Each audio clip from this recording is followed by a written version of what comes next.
बिहार विधानसभा चुनाव, मध्य प्रदेश उपचुनाव, हैदराबाद नगर निगम चुनाव के बाद कांग्रेस पार्टी का खराब प्रदर्शन असम की सत्ता के सेमीफाइनल कहे जाने वाले बोडोलैंड टेरिटोरियल काउंसिल के चुनाव में भी जारी रहा है। हालांकि यह चुनाव बीजेपी के लिए भी खुशी लेकर नहीं आया, लेकिन सूत्रों से मिली जानकारी के मुताबिक स्थानीय पार्टी के साथ मिलकर बीजेपी यहां भी कब्जा करने जा रही है। 40 सदस्यीय बोडोलैंड टेरिटोरियल काउंसिल पोल के नतीजों में किसी भी दल को स्पष्ट बहुमत नहीं मिला है। सत्तारूढ़ बोडो पीपुल्स फ्रंट 17 सीटों पर जीतने वाली सबसे बड़ी पार्टी के रूप में उभर रही है। यूनाइटेड पीपुल्स पार्टी लिबरल ने 12 सीटें जीती, वहीं बीजेपी को 9 जबकि कांग्रेस और गढ़ सुरक्षा पार्टी को एक सीट पर जीत मिली है।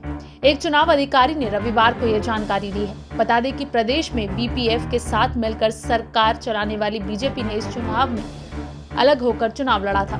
बीजेपी और यूपीपीएल ने चुनाव से पहले किसी भी औपचारिक गठबंधन की घोषणा नहीं की है, लेकिन दोनों ने त्रिशंकु परिषद के मामले में संभावित चुनाव के बाद के समझौते का संकेत दिया है। यूपीपीएल के प्रमुख प्रमोद ब्रह्मा 2 सीटों गोराबारी और कोकिलाबाड़ी पर चुनाव जीते हैं। प्रमोद ब्रह्मा बीजेपी के कद्दावर नेता और मंत्री हेमंत विश्व शर्मा, बीजेपी प्रदेश अध्यक्ष रंजीत कुमार दास, बीजेपी के राष्ट्रीय महासचिव और मंगल दोई के दिलीप सैकिया शनिवार देर रात तक गठबंधन पर विचार विमर्श में लगे हुए थे। बीटीसी चुनाव और परिषद के गठन के संबंध में निर्णय के बाद गठबंधन की घोषणा होने की संभावना है। शर्मा ने कहा कि इस फैसले की घोषणा मुख्यमंत्री सर्बानंद सोनोवाल से चर्चा के बाद की जाएगी। 27 जनवरी को नई दिल्ली में national democratic front of Bodoland के सभी 4 धड़ों के नेताओं द्वारा हस्ताक्षर किए जाने के बाद काउंसिल का चुनाव हुआ था।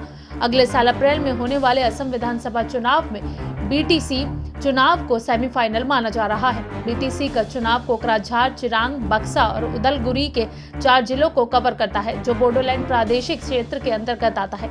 असम राज्य चुनाव आयोग ने नामांकन पत्रों की वापसी और 22 मार्च को उम्मीदवारों की अंतिम सूची तैयार करने के बाद कोविड-19 महामारी के कारण चुनाव को टाल दिया था।